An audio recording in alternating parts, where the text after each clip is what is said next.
Is this working? Hello. Hi everyone, welcome back to my channel. It's your YouTube friend Shan.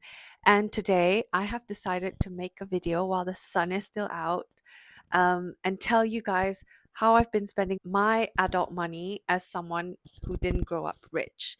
I think this video is more for myself and just for me to reflect because I do know that the old Shan wouldn't have spent her money how the now Shan have been or is spending her money.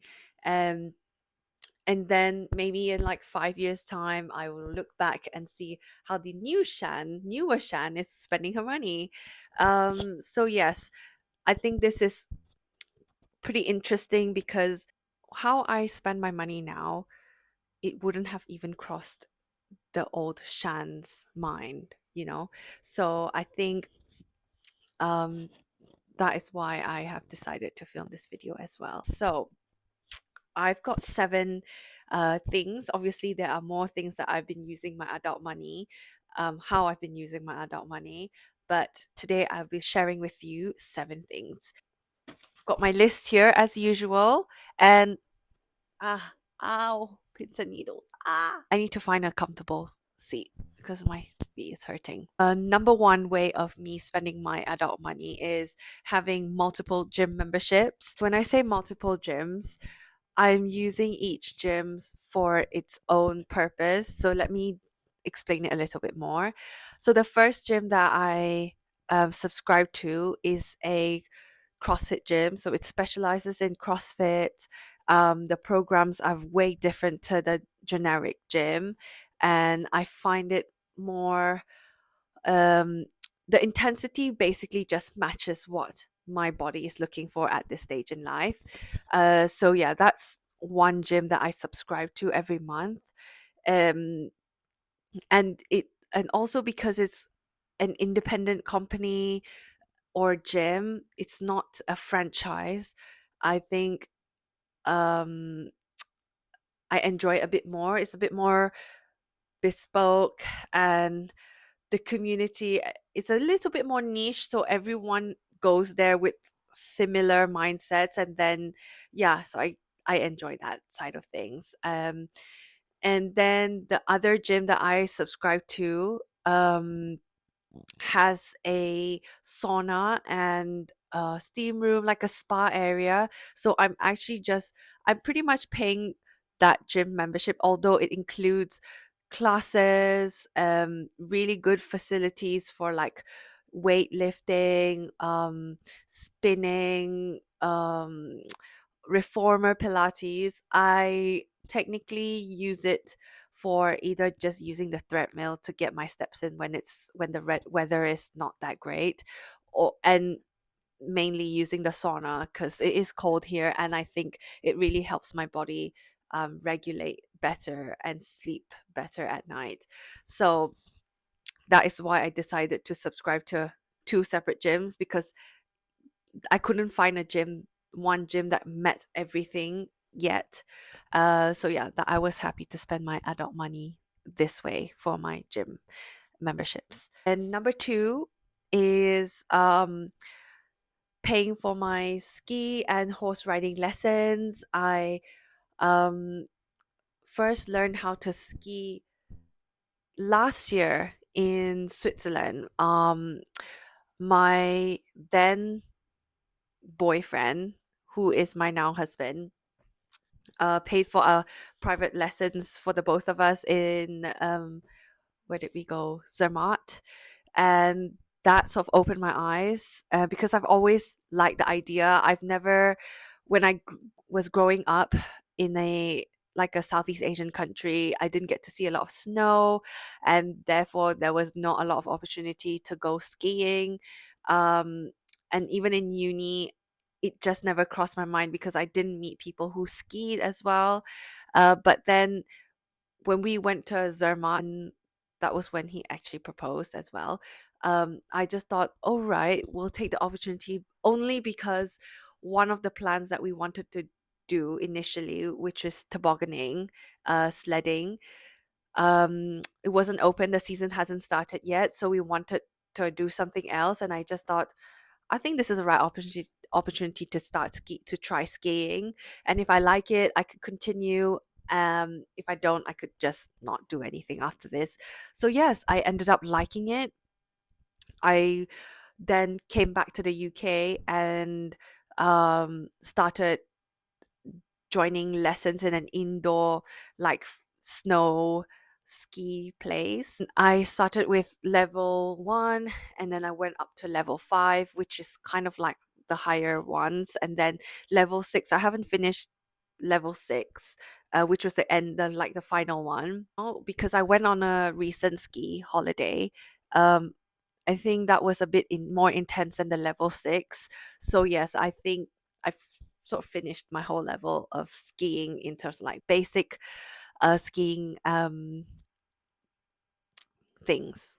Well, whatever. And horse riding as well. I mean, I've seen horses. I've always been scared of animals, but what inspired me was one of my colleagues. She's very passionate about her horses. I decided to go for a lesson just to out of curiosity and sort of trying to understand what do people see in horses, and then I ended up liking it because I don't know, I just I found it really fascinating that I could control a horse and learn to ride a horse. Like everyone can drive a car, but not everyone can ride a horse and enjoy that. And I also thought, if I wanted to go on a holiday and there was like horse riding, activities, I could also do that. Same with skiing. I think it sort of opened more doors for me to do different things, and that was why I went for it, really. Number 3, how I use my adult money is also by funding my wedding. Obviously not the 100%, but a huge chunk. I don't think I've spent so much money um, on one experience in my life. Oh no, it's getting dark. But yes, I've not spent this much of a month. I think that's the most I've spent. But no regrets. I think I was happy with how the wedding went, what we put our money into. So yes, that is also how I use my adult money. Number 4, this is a little bit more I think people who know will know. I don't know how to say this without making my childhood sound a little bit sad. How I use my adult money, number 4, is actually buying myself drinks when I'm in a restaurant. I used to feel so bad for buying drinks because it is expensive compared to the food. I know that is more value to just pay for the food rather than the drink. Even like a cordial drink, that's how restaurants made profits. So I learned at a young age and I couldn't get myself to do it because I knew like my parents were struggling to make ends meet. So why do I want to put them through that again? So yeah, buying paying for drinks, just drinks, like even things like a bottle of water, I would skip that completely and drink it at home. So yeah, that was a major, compared to like this horse riding thing and the gym memberships. This, even though it's so small, has been the biggest game changer or difference for me. And then number 5 of how I spend my adult money is by paying for like £7 toothpaste, getting into slow perfumery, whatever that is, but I don't buy high street brand perfumes. I really enjoy collecting like niche artisanal perfume brands, and um yes, so that is how I have been using my adult money. And then number 6 is buying direct flights. Okay, so for now, I'm in the stage in life where I feel like I can comfortably buy direct flights. However, I'm hoping the next phase of Shan will be able to buy direct flights and also be picky with the timings, because the current Shan still a little bit limited with the timings, but happy to buy direct flights. You know what I mean? Those are two different things. If you fly in and out a lot, especially for me, because I tend to go back and see my family, so long haul flights, you know, is a big difference when you do a transit flight and everything. So yeah, another big game changer for me, direct flights. And then lastly, I guess this is the most wise one so far, and only because my friends forced me to go into it, and not forced me, but encouraged me. And I still don't know what it is 100%, but they made the account and sort of like advised on few um, stuff, but it's to put my adult money into like stocks and shares slash funds.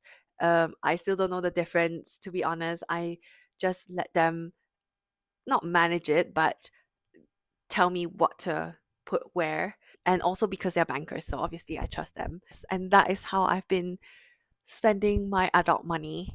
If you enjoyed this video, I would really appreciate a like and a follow. And if you want to know more, please comment as well. And I'll see you in my next video. Bye.